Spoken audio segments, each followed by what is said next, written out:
Hulk गुस्सा है, rocket में गड़बड़ हो गई। पर चिंता नहीं, हल्क साइंटिस्ट सब समझाएगा। हाँ, ये बड़े बड़े न्यूज वाले लोग मुश्किल शब्द इस्तेमाल करते हैं। एनॉमली। हल्क सीधा बोलता है, रॉकेट से बहुत बड़ी गड़बड़ हो गई। पूरे 16, सोचो, 16 छोटे छोटे स्पेस के दोस्त गायब हो गए। हल्क को ये बिल्कुल अच्छा नहीं लगा। तो चलो देखते हैं कि प्लान क्या था। बहुत सीधा साधा प्लान था। हल्क बताएगा PSLV C-62 मिशन को करना क्या था। देखो, प्लान एकदम सिंपल था। एक बड़ा मजबूत PSLV रॉकेट लेना था, उसको 16 सैटेलाइट्स को स्पेस में ले जाना था। एक था मेन वाला EO-0N जो आसमान से धरती पर नजर रखता, और उसके साथ थे 15 और छोटे छोटे दोस्त। एक तो स्पेन से आया था खास दोस्त किड।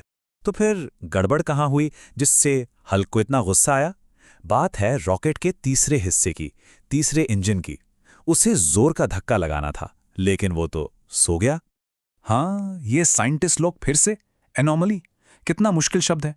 हल्क के लिए ये सीधा साधा गड़बड़ है। क्यों? क्योंकि रॉकेट ने वो नहीं किया जो उसे करना था। आप जरा इस पर नजर डालो। एक तरफ सब कुछ बढ़िया होना था, हैप्पी प्लान। रॉकेट एकदम सीधा जाता, सारे हिस्से मस्त काम करते और सैटेलाइट्स अपनी सही जगह पहुंच जाते, सब खुश होते। लेकिन असल में क्या हुआ? बहुत दुख की बात हुई।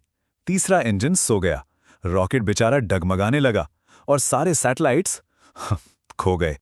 मगर कहानी यहां खत्म नहीं होती। रुको, वो स्पेन वाला खास दोस्त याद है, किड? वो हल्क की तरह मजबूत निकला, वो बच गया। जिन लोगों ने किड को बनाया था, पता है उन्होंने क्या कहा? उन्होंने कहा, हमारा किड कैप्सूल इतनी मुश्किलों के बाद भी PSLV C-62 से अलग हो गया, चालू हुआ और उसने डेटा भी भेजा। मतलब रॉकेट ने गड़बड़ की, पर ये नहीं रुका। और पता है, वो धरती पर वापस भी आया, लेकिन एकदम गलत तरीके से। उसे आराम से आना था -5 डिग्री के एंगल पर वो आया -20 डिग्री पर। ये ऐसा है जैसे सीढ़ियों से उतरने के बजाय सीधा कूद पड़ना। और उस पे जोर कितना लगा? 28 G। मतलब जितना प्लान किया था उससे 2 गुना। ऐसा समझो जैसे हल्क उसके ऊपर बैठ गया हो, फिर भी वो टूटा नहीं। कितना मजबूत! और इतने जोरदार झटके खाते हुए भी वो छोटा सा डिब्बा बहुत होशियार था। उसने पूरे 3 मिनट तक धरती को मैसेज भेजे। सोचो, 3 मिनट तक डेटा भेजता रहा। तो अब सबसे बड़ा सवाल, क्या ये मिशन पूरी तरह से बेकार हो गया? क्या ये सब बर्बादी थी? बहुत से लोग यही सोच रहे होंगे कि क्या ये मिशन पूरी तरह से फेल हो गया, एक बहुत बड़ी दुखद गलती। हल्क कहता है, नहीं, बिल्कुल नहीं।